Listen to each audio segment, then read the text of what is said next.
চশমা museum, a house of world class, জলট্যাক মোড়, বহরমপুর মডার্ন হোটেলের সামনে। আবারও বিজেপির পক্ষ থেকে হুমায়ুন কবিরের বিরুদ্ধে বহরমপুর থানায় লিখিত অভিযোগ। এদিন বিকেলে বিজেপির 65 নম্বর নবগ্রাম বিধানসভা 4 নম্বর মণ্ডলের পক্ষ থেকে নওদার বিধায়ক হুমায়ুন কবির বিগত কয়েকদিন আগে রেজিনগর এলাকায় একটি জনসমাবেশে একটি উস্কানিমূলক মন্তব্যকে ঘিরে এবং তারই প্রতিবাদ জানিয়ে বহরমপুর থানায় লিখিত অভিযোগ বিজেপির বলে জানা যায়। রেজিনগরের বিধায়ক হুমায়ুন কবির আমাদের জেলা নেত্রী অনামিকা ঘোষ মহাশয় এবং জেলা সভাপতি সম্মানীয় মলয় মহাজন মহাশয়কে অসভ্য ভাষায় কথা বলে এবং ব্যক্তিগত আক্রমণ করে এবং তার সাথে সাথে আমাদের যে মুখ্যমন্ত্রী সম্মানীয় যে মুখ্যমন্ত্রী সেই মুখ্যমন্ত্রীকে ছোট করে দেখানো হয়েছিল। কারণ এর আগের যে মুখ্যমন্ত্রী ছিল তিনি শুধু একটি মাত্র সম্প্রদায়ের মুখ্যমন্ত্রী ছিল। আমাদের যে মুখ্যমন্ত্রী এখনকার পশ্চিমবঙ্গে এসেছে তিনি আমাদের সকল স্তরের নিয়ে কাজ করবে। এখানে কোনো হিন্দু মুসলমান থাকবে না, কোনো জৈন বৌদ্ধ কিছু থাকবে না। উনি সকলের মুখ্যমন্ত্রী, সকলের হিসাবে কাজ করতে চেয়েছে।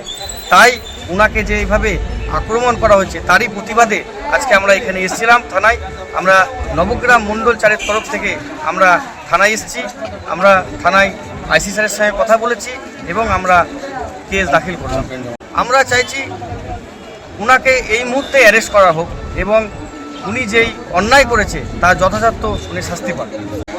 যে উনি ভেবেছিলেন যে তোলামূল কোম্পানির যে ডাইরেক্টর ছিলেন মমতা ব্যানার্জি উনি দুর্বল ছিলেন, উনি সেটা ভেবে এই রকম উল্টোপাল্টা মন্তব্য করছেন যে এখনও যে ভারতীয় জনতা পার্টির মুখ্যমন্ত্রী সে দুর্বল মুখ্যমন্ত্রী। এটা উনি ভুলে গেছেন এটা ভারতীয় জনতা পার্টি ভারতবর্ষের বৃহত্তম দল। তাই আমরা চাইছি হুমায়ুন কবিরের কঠোরতম শাস্তি হোক আর বারবার আমাদের হিন্দু সমাজের উপর আঘাত যেন না করে, এটাই আমাদের দাবি। আমরা বারংবার দেখেছি উনি ঠিক ভোটের আগেই এরকম ধরনের কথা বলে আমাদের হিন্দু এবং মুসলমানের মধ্যে যে সাম্প্রদায়িক দাঙ্গা এটা উনি লাগানোর চেষ্টা করছে। আমরা চাই হিন্দু মুসলমান আমরা সকলে একত্রিত মিলে একসঙ্গে থাকবো এবং সমাজকে এমনভাবে দেখাবো যে আমাদের মধ্যে কোনো ভেদাভেদ নেই। তাই এই সম্প্রতিটাকে উনি ভেঙে দিতে চাইছেন। এটার জন্যই আমরা বিশেষ করে এখানে আসা। আপনাদের ডায়েরি গ্রহণ করা হয়েছে? অবশ্যই উনি গ্রহণ করেছেন। আইসি স্যার নিজেও বলেছেন এই ব্যাপারে উনি যতটা পারবেন সহযোগিতা করবেন। আপনার নাম? আমার নাম সৌমেন দাস, নবগ্রাম মণ্ডল 4-এর সভাপতি। আমার নাম সিদ্ধার্থ মণ্ডল ওরফে ছোটু, 4 নম্বর মণ্ডলে GS।